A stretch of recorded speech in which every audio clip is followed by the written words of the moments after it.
everyone. Okay, I recorded a beautiful video. It had bad sound. We're trying again. I will try not to mumble, slow, or do any of those annoying things I always do. All right. And it's boiling hot. Okay, anyway, I'll probably just cut this bit. Okay. All right, let's go. Substance use disorders, 2 more after this. I'm sorry I missed this year, but at least for next year it will be useful, and I learned from this. All right, let's run through this. Okay, this is quite a personal topic for me because I think I lost a whole clan of people to substance abuse. There was a cohort group, psychological term, my kind of people, but 5 years older. They all went up to Joburg, took heroin, and mainly died sooner or later.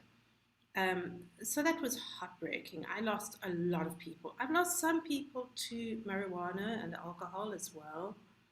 And then witnessing the horror of what Tuk has been doing to the lighties who came past my door thereafter.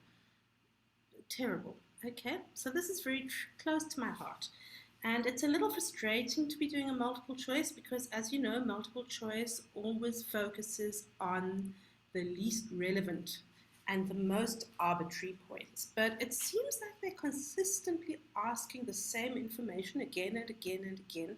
So please go to my quiz page on this website and practice, because if you can answer those, you can probably answer just fine for the UNISA assignments. The focus doesn't change. Okay, so what is a substance use disorder? It is when you are using a substance even though it's harming you and you cannot stop. Mild, it's taking 2 or 3 fingers, 2 or 3 symptoms. Moderate, a whole hand, 4 or 5 fingers, symptoms, okay? Severe, it's moving on to the other hand. Now, if you're doing gambling, you can double it. So, mild in gambling, you're losing 4 fingers, okay? Moderate, 5 or 6, and severe, no, 5, 6 or 7, all right. 4 or 5 mild, 6 or 7 moderate, and heading for the whole hand, 8 or 9 severe, all right. Substance-induced disorders. If you take a substance, it may induce symptoms. That's substance-induced. So if you drink too much, you get drunk, that's substance-induced. If you have a hangover the next day, that's substance-induced. Okay, if you take a drug and it has a very fast addiction cycle and you have withdrawal, that's substance-induced. Okay. Substance-related disorders simply means either substance use or substance-induced. Okay, oh yes, before we go on. If you are an addict in recovery, you may, if you don't feel ready to deal with this unit, I recommend you busk through it and just skip it, because it can be very triggering to talk about drugs, think about drugs, observe people taking drugs. I've tried to keep as many pictures of people using out, but there are some, okay? So here's the first. All right, this is Tuk, the currency of the gangster economy in the Western Cape and growing parts of South Africa. What are the DSM-5 criteria? Okay. Luckily, they don't expect us to memorize all these because they're pretty self-evident, but you need at least 2 of the following over 12 months. Okay, 1 year. So remember, mild is 2 to 3. Okay, let's just look at the gist of it and then come back to the content. In fact, okay, let's just look at the gist. We have to go through the content. The gist of both substance addiction and gambling addiction is 3 things.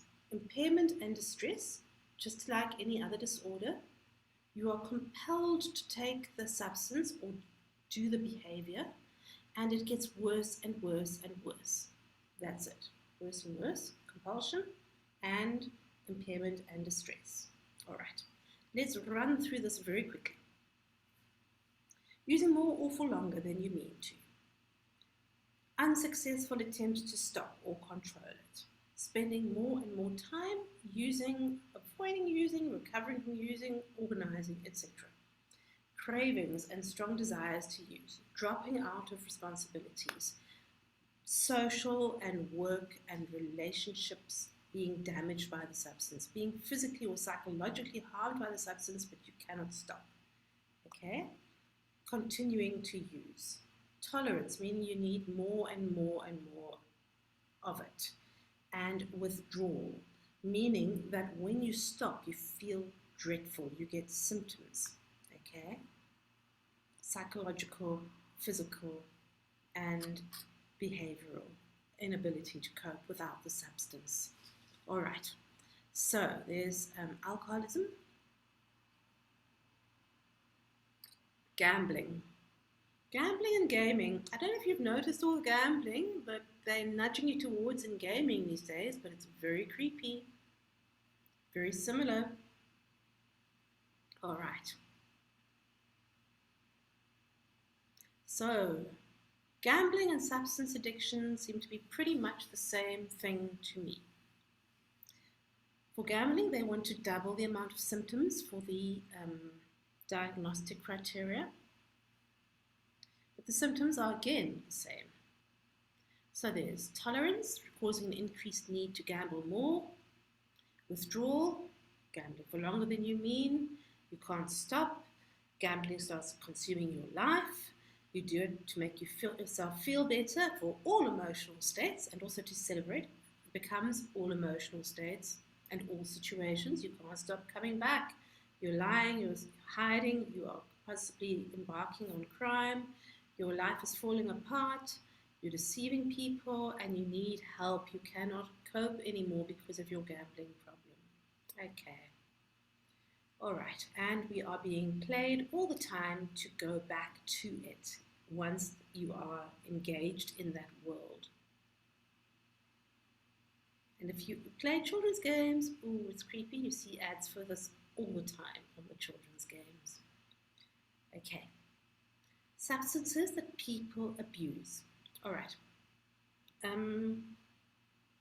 Some substances are harmful for anybody. Anybody who touches fentanyl is putting their lives at risk because the overdose is even more dangerous than heroin. Okay, it can kill you so fast you don't even know that you have had a problem. Okay, other substances, most people are just fine, like most hallucinogens, I would say, are basically pretty benevolent for the vast majority of people, but the unlucky few get psychosis or die on the dance floor because of a water regulation problem or something, okay? In MDMA, we'll see that just now. Some substances are instantly addictive for almost everyone, such as crack cocaine. Others, such as alcohol, you can have a whole score of people who safely use and a tiny minority become alcoholics, depending on your genetic makeup and your ancestral line, because some societies around the world have been using alcohol for thousands of years. They have a fairly low level of alcoholism. Other societies, like Native American Indians and the Khoisan, they didn't have alcohol for thousands of years as part of their culture. And therefore, they have low tolerance and high susceptibility to alcoholism and to damage from the substance. Okay. All right, depressants, alcohol, opioids, and the pharmaceutical sedatives, hypnotics, anti-anxiolytics. Okay. Stimulants, caffeine, amphetamine, such as tuck, cocaine, crack. Hallucinogens, LSD, mescaline, okay, psilocybin. Dissociative analgesics, anesthetics. Okay, PCP causes mania, it's very, very dangerous. Ketamine, and some other ones. Okay, substances with multiple effects, nicotine, cannabis, ecstasy, GHB, and the glue, the sniffing stuff. Okay, solvents, etc. Okay, that's flacker. Horrible, horrible. I have not shown you the real horrible pictures. You can go look them up on Google if you want to. Okay, horrible. Okay, so how does it go? It goes like this. There are 4 steps. Number 1, you experiment with the substance. All right? Number 2, you start using the substance. You're playing with it. You're using it for relaxation. You're using it for fun. You're using it to study for the exams. you're using it to cope, you're using it to numb painful emotions. Stage 3, you are really starting to use it. Now, the same amount that you used to take doesn't work anymore. You need more. It becomes a more important part of your life. You are stepping into heavy use. Your brain chemistry is getting altered. You are becoming dependent on the substance. You're developing cravings, tolerance, and withdrawal. Okay, stage 4, now you're in trouble. This is the drug lifestyle. Your lifestyle changes. You are now being controlled by the substance or the behavior, and it is gradually consuming you and your life. Okay. The 4 dimensions, psychological. Okay, the amount of people that start using because they either have a mental disorder or they have trauma is through the roof. Just about everybody who becomes an addict has to do deep healing work on themselves when they go into recovery to deal with what drove them into using in the first place. Okay? It becomes a coping strategy. So we're looking at 4 stresses: general life stress, trauma and catastrophe, childhood stresses, that's huge, and discrimination, never to be underestimated. Then you've also got behavioral under control, a particular personality characteristic, rebelliousness, novelty-seeking, risk-taking, impulsivity. It's also associated with creativity and independent thought. I mean, I think that, the people that I know that went into drugs were, as far as I was concerned, the best people around. They were the most amazingly intelligent, original thinkers. They really have something to offer. But unfortunately, more prone to drug use. So here we have the beautiful Amy Winehouse. I believe that she was either about to go into recovery or was going into recovery when she died. Okay. Social dimension.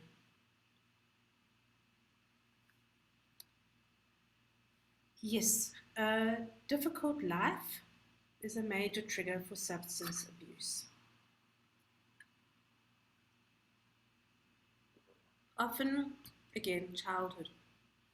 Also, as you become a young adult, as you step out of the family, there's a very necessary stage of risk-taking, individuation, rebellion, questioning authority, finding peers and connecting with them, okay, experimenting and questioning social norms. And this goes so easily with substance use, okay, and abuse. So for many social groups, there's a built-in risk of drugs. In fact, very few social groups, there isn't a built-in risk of drugs for youngsters as they step out of the family and into society and step towards adulthood. Socio-cultural dimension. Okay. Some cultures will, for example, drink like a glass of good wine with dinner. They're at a fairly low risk of abusing the substance. Other cultures will drink a bottle of whiskey in a few hours together. That dop culture, that getting it drunk every weekend, that is a high-risk activity, and in some cultures that's very normative, all right? Not helped if you've got Bushman ancestry, not helped by that. Again, in the media, it's becoming more and more legislated against, obviously, because it is such a powerful driver and has done so much harm. So at one point, they could blatantly advertise Valium for moms who weren't coping. And the other one was Benylin. We'd have to look it up. It was very popular. It's just slipped my mind now. Biology. Okay. There's a strong genetic component. It strongly correlates with the dopamine pathways. What happens is that it forces your brain to produce more dopamine. Your brain says, there's too much dopamine, and it regulates it to get it to a normative level, which is designed by thousands and millions of years of evolution to get you out of bed and going and looking for breakfast and then lying down again as a reward. reward punishment. So it bypasses that, which means that as you become addicted to the substance, the rest of your life turns grey and meaningless, okay, and horrible. And when you stop, it is dreadful. It's like the color and the joy goes out of your life. Okay, so that's tolerance and withdrawal. Okay, for different substances, there's different withdrawal symptoms. In alcohol, you get the delirium tremens, which they often seem to ask in the exams, delirium tremens, and that can be fatal. It's actually linked to a vitamin B deficiency. So you have to get to a hospital, you have to get your B shots. You really do need help coming off alcohol if you are a severely addicted alcoholic. Okay, affects women more than men. Right, treatment, abstinence, 100% success rate. Okay, recovery from active addiction.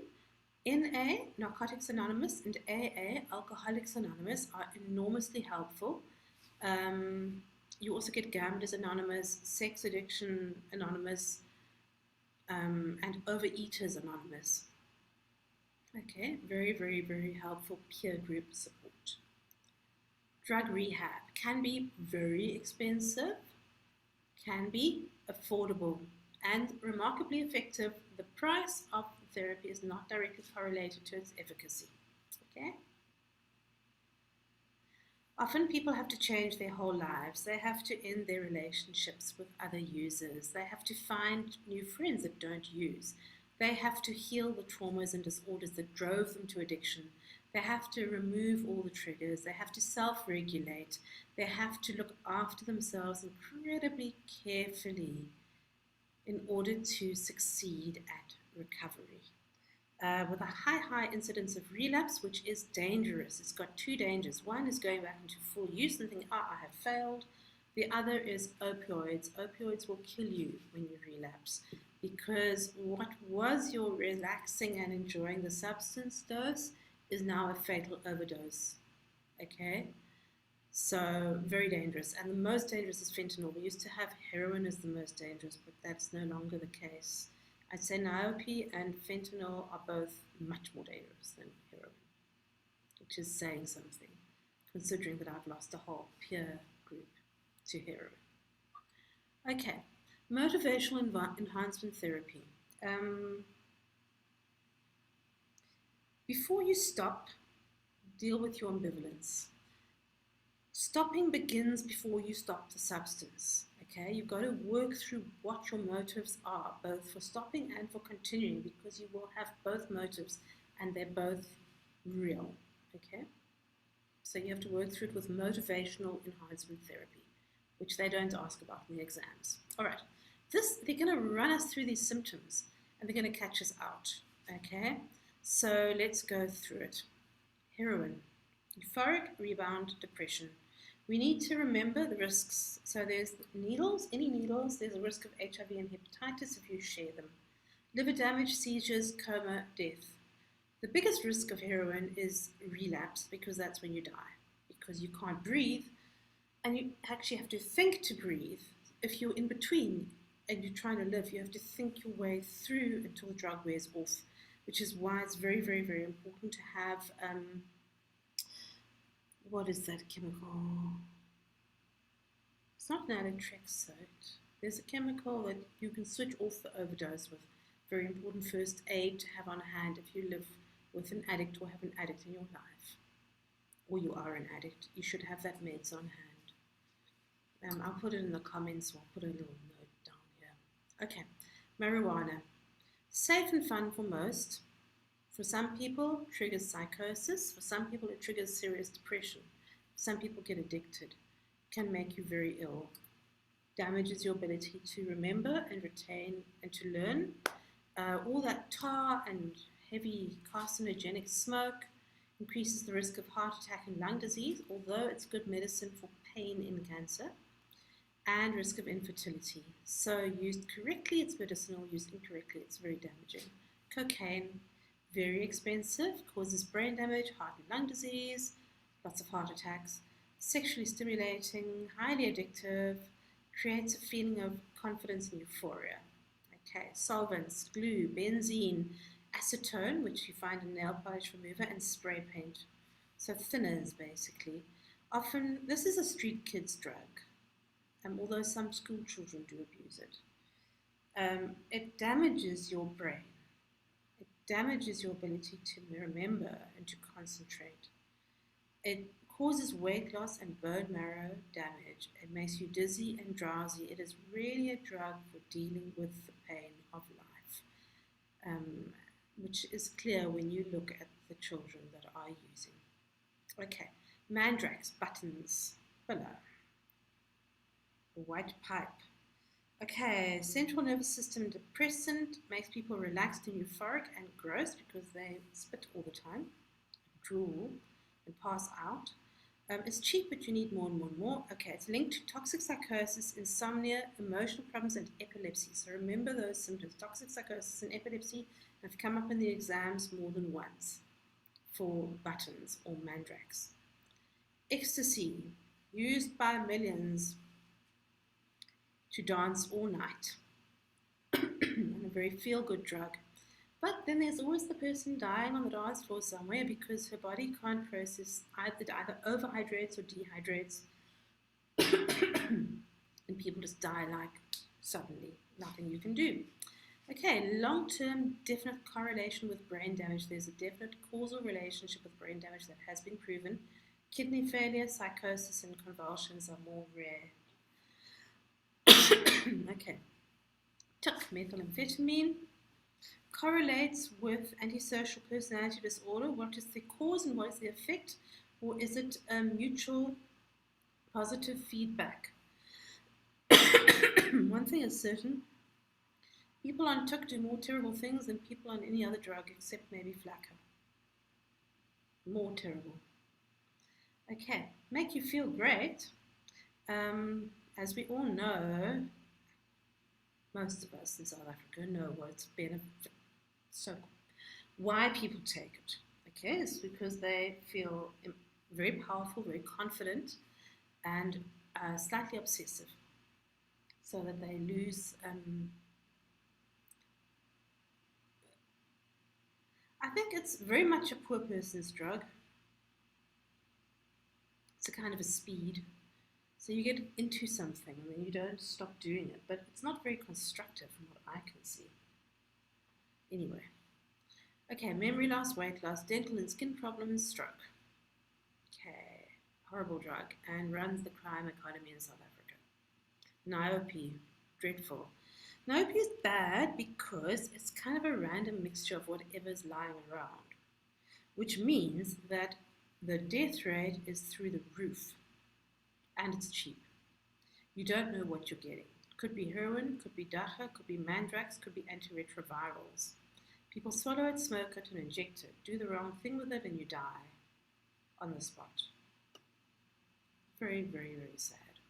Okay, so on that cheerful note, good luck and see you next week, hopefully. And let's hope the audio is correct on this one. Please, please, please. I will look up the antagonist for heroin and for opiate overdoses. I'll put it into the comments section. Okay. All right. Thanks. Bye.